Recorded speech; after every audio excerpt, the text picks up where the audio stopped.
बाबूराम का गांव जब बाढ़ में बर्बाद हो गया तो बाबूराम का परिवार अपने नए ठिकाने के लिए भटकने लगा। कई दिन चलने के बाद उन्हें घाटपुर नाम का एक गांव मिला। अरे कलावती, हमें यहीं डेरा डाल लेना चाहिए। चल चल कर मेरे पैरों में छाले पड़ गए हैं। हाँ, मेरे पैरों में भी बहुत दर्द हो रहा है। बाबूराम के परिवार ने मिट्टी से घर बना लिया और वहीं रहने लगे। बाबूराम गरीब नहीं था। अपने गांव में उसकी कपड़ों की बहुत बड़ी दुकान थी। हाँ, कपड़े बहुत ही गंदे हो गए हैं। मैं गांव में किसी धोबी को कपड़े देकर आता हूँ। रात हो गई है, आप कल सुबह चले जाना। अरे नहीं नहीं, अभी ज्यादा रात नहीं हुई है, 9 ही तो बजे। मैं अभी आ जाऊंगा। कल मुझे सुबह ही व्यापार शुरू करने के लिए इस गांव के प्रधान से बात करने जाना है। कल बहुत काम है, इसलिए अभी जाना पड़ेगा। बाबूराम रात में कपड़ों की गठरी लेकर निकल पड़ा। पूरे गांव में भयानक सन्नाटा था। एक आदमी भी घर के बाहर नहीं दिख रहा था। अरे इतना सन्नाटा क्यों है भाई? क्या इस गांव के लोग 9 बजे ही सो जाते हैं? तभी बाबूराम को कहीं से कपड़े पटकने की आवाज सुनाई दी। आवाज से लग रहा था जैसे कई लोग एक साथ कपड़े धो रहे हैं। हाँ, लगता है आसपास कोई धोबी घाट है। बाबूराम आवाजों का पीछा करते करते घाट पर पहुंचा।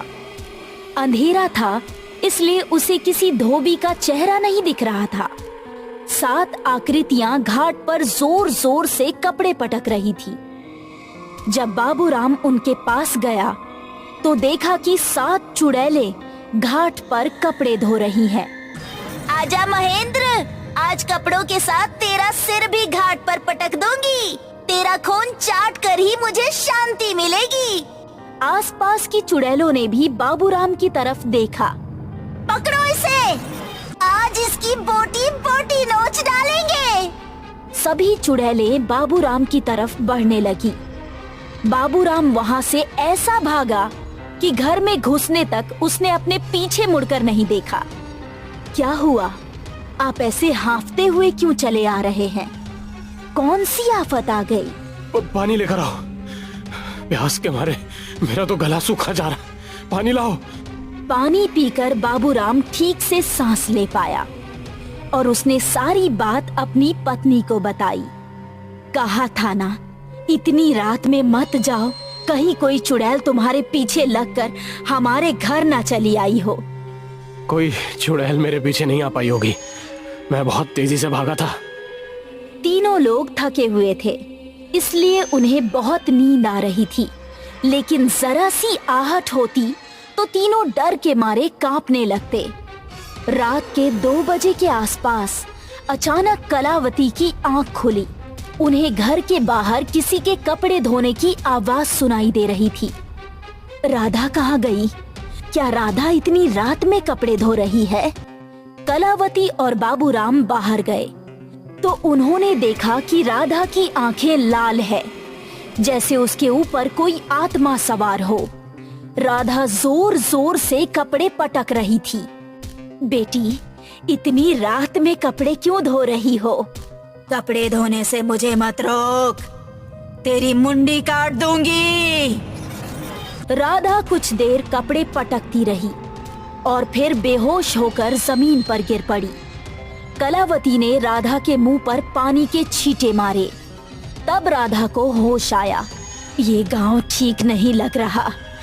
सवेरा होते ही इस गांव के बारे में पता करना। सुबह होने पर बाबूराम ने एक दुकान वाले से प्रधान के घर का पता पूछा और प्रधान के घर बात करने गया।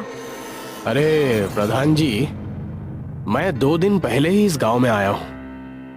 हमारा गांव तो बाढ़ में बर्बाद हो गया, इसलिए हमें यहाँ आना पड़ा। मैं यहाँ कपड़ों की दुकान खोलना चाहता हूँ। हाँ हाँ, खोलो, बिल्कुल खोलो। मैं तुम्हें बहुत सस्ते दामों पर जमीन दिलवा दूंगा। अरे मैं तो चाहता हूँ कि मेरे गांव में ज्यादा से ज्यादा व्यापारी आए। प्रधान जी, कल रात मेरे साथ कुछ अजीब सी घटना हुई। मैंने घाट पर कुछ बुरी आत्माओं को देखा। वो महेंद्र नाम के किसी आदमी का नाम ले रही थी। प्रधान घबरा गया और फिर संभलते हुए बोला, हाँ? नहीं नहीं, हमारे गांव में भूत प्रेत जैसा कुछ नहीं है। जरूर किसी ने तुम्हारे साथ मजाक किया होगा। अरे तुम ये सब छोड़ो और दुकान लगाने की तैयारी करो। बाबूराम जब घर पहुंचा तो कलावती ने उससे पूछा, प्रधान से कल रात हुई चीजों के बारे में बात हुई कि नहीं?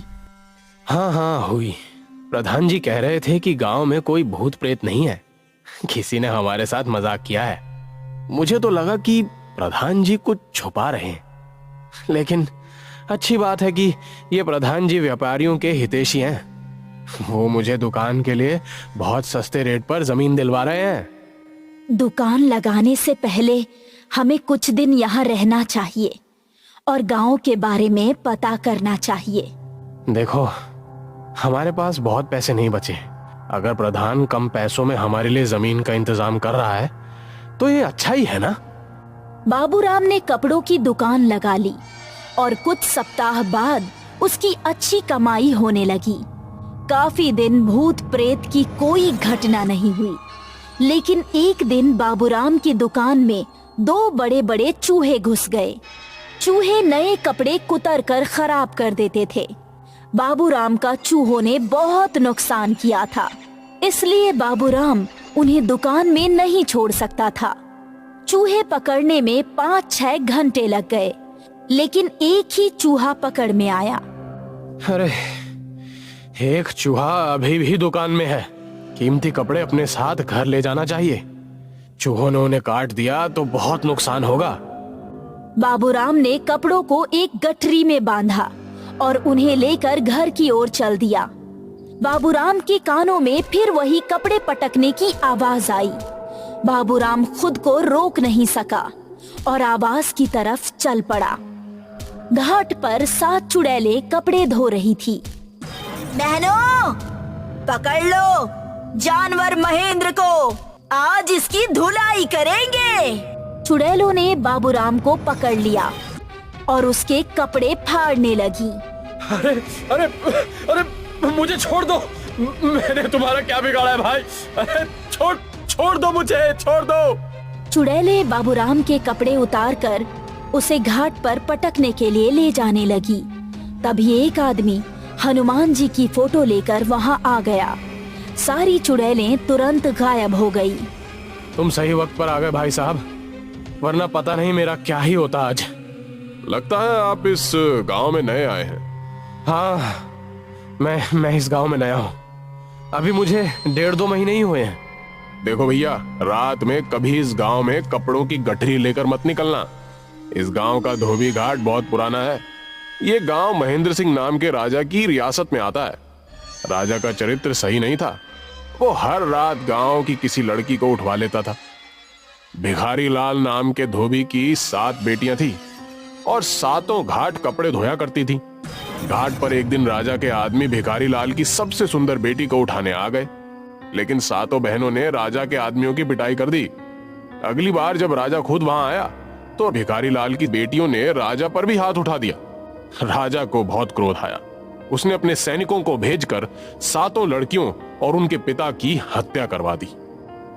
तब से उन लड़कियों की आत्मा राजा महेंद्र से बदला ले रही हैं।